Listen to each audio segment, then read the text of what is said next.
Hey guys, it's Coach Frisk here, doing another one of these videos. First one where we're actually going to go a little bit more in depth with some things. Thanks to those who actually sent me some emails. That's refreshing. It also shows me that you're probably bored out of your mind as well. So today I just wanted to kind of talk about my swimming background and how I kept it fun, and then mention a swimmer that I idolized and followed closely growing up that some of you younger swimmers might not totally be aware of. And trying to keep you guys engaged with the sport. So first two questions I got off the bat were, what's your background? How'd you keep the sport fun? And then more importantly, which we'll address first, is how's your dog doing? Derb's doing all right. It was her birthday last week. She turned 1. It was very, very exciting. She had a big birthday party. There was puppy cake that was pumpkin flavor, lots of toys, squeakies, tennis balls. It was great. It was everything a dog could want for their first birthday. In terms of how the lockdown's gone, we've gone running every morning. She seems to really enjoy that, and that tires her out more or less for the most of the rest of the day, and she stays asleep. We can get a quick little derby cam shot right now over the shoulder. There's the puppy. She's sleeping. That's usually what she does most of the day anyway. So she's following along with the video as well. She's really concerned about swimming and whatnot. She goes in the pool every once in a while, but that's about it. Now that we got that out of the way, my swimming background. I was a fish growing up. I loved swimming in the pool. We had a pool in the backyard in Richmond, Virginia when I was growing up.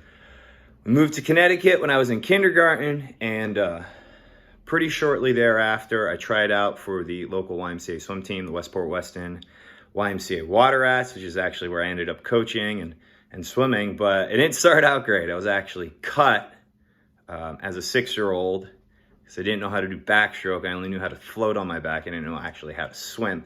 So I was cut from the team. Couldn't make it onto the team because I didn't know all 4 strokes. And from there, I ended up getting on the team a year later, and actually ended up having a lot of success as an age grouper. As a 12-year-old, I won, I think, 5 out of, almost all my events at like age groups, or what, was JOs out here in California. Was national top 16, all that jazz, as an age grouper. And I was actually able to do that while playing some other sports. I was a football player, basketball, baseball, did the all-star team, all that jazz. But when I got to high school, I realized that if I really wanted to be good at something, I was going to have to put some of the other stuff aside. And so once I got to high school, I decided to focus on swimming full-time.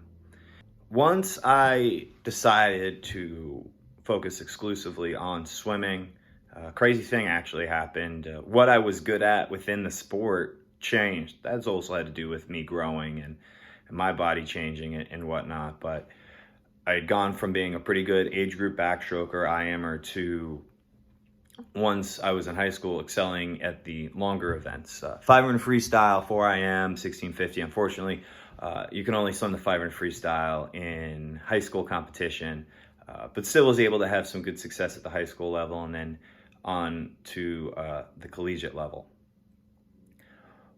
One of the biggest things that allowed me to keep the sport fun during all of this, because I know some people look at distance swimming and they're just like, I can't be fun. One of the things that allowed sport to be fun was, one, I gradually eased into the sport. I wasn't, immediately as soon as I had success, it wasn't all in on swimming all the time, don't mess around with anything else. That was never the case. It was my decision to kind of focus on it once I got to a specific level. And so gradually easing into the sport and having it be my decision made it fun. I think sometimes if that's the only thing you're doing, you can drive yourself crazy. Be it anything, you got to have some other places to have your focus. On top of that, the pool was somewhere where I felt really, really comfortable, both with my friends and my coaches, that was a place where I could really push myself and also interact with people and get to know people and build relationships. I was in a unique circumstance in that at the time I was swimming on my club team, there wasn't a lot of people from my high school on the team. So when I was going to practice, it was really, these were people I hadn't seen all day or in the hallways. And so I was so excited to see these people and talk it up with them and get some really good work done. And kind of on a side note, one of the things that I really don't understand about swimmers, at least when I've worked with them in practices in the last few years, is why you want to swim with your friends in your lane. If they're going 5-10 seconds back, that's 5-10 seconds less opportunity you have to socialize with them. So me and my friends, we would swim across the lanes. I'd be in 3 and somebody else would be in 4 and somebody else would be 5 and 6 and whatnot. That way we were leaving at the same time, come in more or less at the same time, maximum social opportunities. I think you guys are all missing a huge opportunity there when you swim with your friends in the same lane. Rather than staring at their toes the whole time, you actually get to have a little bit more interaction with them. So being able to interact with all those people was fantastic. It was one of my favorite things about the sport. It never felt like a chore to go to the pool. I think I didn't have a Freudian slip and say I had to go to work rather than practice until I was like 21 years old. My dad thought it was the funniest damn thing he'd ever heard in his life. He goes, "Where are you going now?" Now it is work. Now I'm coaching, but it never seemed like work to me. It was always fun. Always viewed it from kind of a growth mindset standpoint, especially because distance swimming, I got really into it late. So I just felt like there was always somewhere to improve and get better. And I never felt kind of burnt out or dried out on the process. Kind of talking about what I was doing as a swimmer, one of the things I wanted to pass along to you guys today was an athlete that I idolized growing up and was a really big fan of growing up that, you guys, some of you younger swimmers might not know. I think it was awesome that we just had Michael Phelps for, 5 Olympics and everything like that. But God knows, anytime I ask a kid, "Oh, who's your favorite swimmer?" more times than not, it's Michael Phelps, which it should be. It's awesome. But it also kind of does a huge disservice to all sorts of great swimmers that were there at the kind of the same time or right before or right after him. We're getting to that new era where people are into Michael Andrew and Katie Ledecky and whatnot. But there are a lot of great swimmers out there that, now with the videos, you can go watch some of these great swimmers too, and it'll just blow your mind. So for me, New England kid, small kid, under 6 foot nothing. I'm 5'9.5" on a good day. People under 6 feet really gotta treasure those half inches. So 5'9.5" on a good day, small guy. But there was another small guy from New England in distance swimming that was a handful of years older than me that was truly an unbelievable swimmer, force to be reckoned with, and his name was Eric Vent. So that's kind of the guy I want to talk about today with you a little bit. Eric Vent was out of Massachusetts, swam for Ocean State Squids, which was a really big club in the area. His coach was Josh Stern, and I actually got the opportunity to go to like a distance camp, and Coach Stern was there, and he was kind of waxing philosophical about distance swimming and kicking, and it was one of the things that really blew my mind and blew everything open for me in distance swimming. But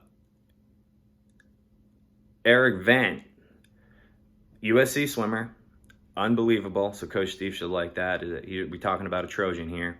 He was a 5-time NCAA champion, a 13-time All-American, 7-time Pac-10 champion. That's right, Pac-10, not Pac-12. And there was a time in Utah and Colorado weren't in that conference, and it was just 10. So he was Pac-10 champion 7 times over, 2002 NCAA Swimmer of the Year. And on top of, excelling the 5 free 4 IM 1650, he was also the breaststroker for the 4 medley relay for USC at NCAAs. So just an unbelievable set of skills that this guy had, and an unbelievable engine that he had. Worked extremely hard, and that was kind of his reputation always. Some more accolades for this guy. First American under 15 minutes in the 1500. When he did that, he had broken a 16-year-old American record when he did it at the 2000 trials. it had been 16 years since that record had been broken, since kind of the golden age of American distance swimming. And that was kind of the big swim that put him, I think, on the map internationally. But he also had a lot of success in the 4 IM. As a matter of fact, both of his individual Olympic medals are 400 IM at Sydney and then at Athens. Both times he got the silver. And unfortunately for him, because of that, and I think just the way, things were flowing, he came in on the tail end of a guy named Tom Dolan, that if you don't know, look him up. He was a phenomenal swimmer. And then he was at the beginning of the Phelps era. So he got caught between these two legends. And so he never had the opportunity to really get that individual goal. But he's been on record saying he's more than okay with that. He got the opportunity to really race some of the greatest of all times and go toe-to-toe with them. As a matter of fact, one of the links I'm putting below is his race against Phelps, 400 IM 2002 Summer Nationals at Fort Lauderdale.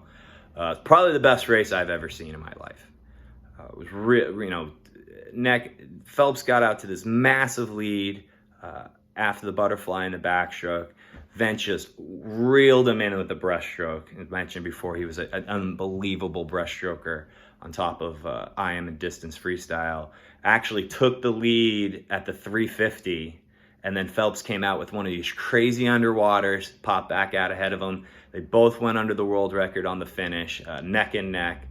Unbelievable video. Also, one of the best things about that video is it just shows you how different you can do the 400 IM. You have Phelps going out under 2 minutes with that unbelievable flying backstroke leg. Vent comes back in a crazy 110, 100 breaststroke split, just another level. Both of them know that they've got unbelievable freestyle and unbelievable drive to close their race, and it turned into an unbelievable race. And so I've linked that below, and hopefully you guys can enjoy that. I've also linked to a podcast with Eric Vent that he did about 2 years ago. He was doing some marketing work for the company he's still with, which is Whoop, which is one of those data wearable fitness tracker things that everybody's big into. And so while he was in this podcast, just to kind of go over a couple of notes that I thought were pretty interesting, he talked about, how much he loved swimming and the challenges that it gave him, and how he felt like he could really push his limits in the swimming pool, unlike in other sports where he loved the team aspects of other sports, but if you're playing outfield in baseball, it can get pretty boring out there. So kind of the reason why he leaned towards the sport, just the constant challenge every day in and day out. And that's also helped him, post swimming with the successful business ventures that he's done, is having that type of mindset. Podcast gets a little dark at times. He had some tough time finding his identity after swimming, which I think is something that everybody can relate to right now. We were so used to doing things day in and day out. And now everybody's kind of having a reassessment of identity and things like that. So that can be really, really hard. And he kind of reflects on that as well. Some of the other things he talks about in it is a legendary set that he attempted to do that we had all heard about in New England swimming, and I think it spread like wildfire. He did 31,000s one time, trying to hold under 10 minutes on every single one of those thousands. And he joked that because he wasn't 6'4" and carved out of marble, he had to intimidate his opponents with urban legends almost and mythical sets. And so when he stood next to you and then somebody nudged you and go, hey, you did 31,000, you just didn't matter what he looked like, you were intimidated. Totally different side note, 31,000s didn't go well. He actually kind of jokes about how it went disastrously poor, and actually the rest of that season he was completely cooked. That season didn't end in great times, but it allowed him to set himself up for the future to be really successful and know that he could take on anything, both in the pool and then in the business world. Another thing that he mentions in that article is how much he used self-talk and imagery and visualization to help him achieve his goals. It's a skill that takes time and practice, and I think it's something that we all can really focus on right now, as you know, maybe we're not in the pool as much, is kind of visualizing everything around a great race.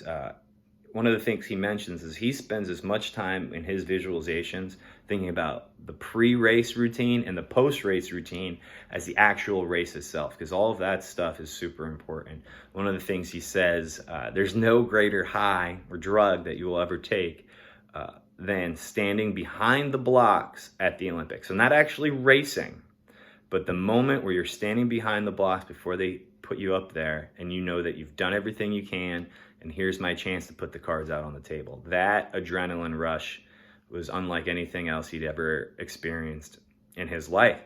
And he was able to channel his energy correctly because he had visualized that moment so many times.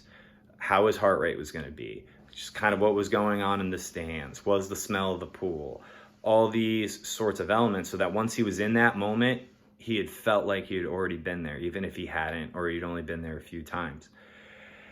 He felt like he'd been there before, and he was able to channel that. And a lot of people fall short when they can't channel their energy correctly. They get too tense, or they get worked up about a bunch of things they can't control, and that's where they fall short. And so visualization and imagery was so important to him to be able to kind of control his emotions once he was in the moment, in the race. He was able to just handle it so much better. And both of his medals, both silver medals, he had visualized that he was going to have great 50s coming home in order to get those medals. And that's what he visualized. And sure enough, at both meets, he had to run down people to get that silver medal. But in his head, that's what was going to happen. So another thing that you mentioned about visualizing that was really interesting is that you both need to visualize good and bad things. It can't just be all honky-dory every time you visualize it. It's the greatest swim you've ever had and things have gone right. You need to be able to visualize when things don't go so well as well. And if you can kind of handle both and go through rehearsals of both, you will be ready for everything. It's preparing for everything. Hope for the best, or prepare for the worst, hope for the best. And that's kind of the mindset that he had that allowed him to really excel at really high levels of the sport. Towards the end of the podcast, it gets a little bit more businessy. Talks about Whoop, the product that he's repping right now and working with. So you don't need to finish it all the way through, but I think the biggest thing that I'd want you to pull away from that, if you decide to listen to it, is just visualization, how important that is to being able to handle yourself in a moment, and then also just a constant work ethic, always striving to be the best that you possibly can be, and challenge your limits, because if you can do that in the pool, quite frankly, you can do it anywhere. And I think having that good, strong mindset is a key to being successful no matter where you are. So that's what I got for you today. A little lesson on Eric Vent, a little bit about myself, a little bit about the dog. Don't worry, she hasn't moved. She's still directly behind me. Please continue to send me emails and questions, coachfriskquestions@gmail.com. Happy to answer anything you've got on your mind, except giving out sets. That's not what we're here to do. The role of a coach is so many different things, not just giving out sets. Want to make sure that we keep our relationship strong during this tough time. coachfriskquestions@gmail.com. Really looking forward to keeping this going. All right, cheers. Have a good day.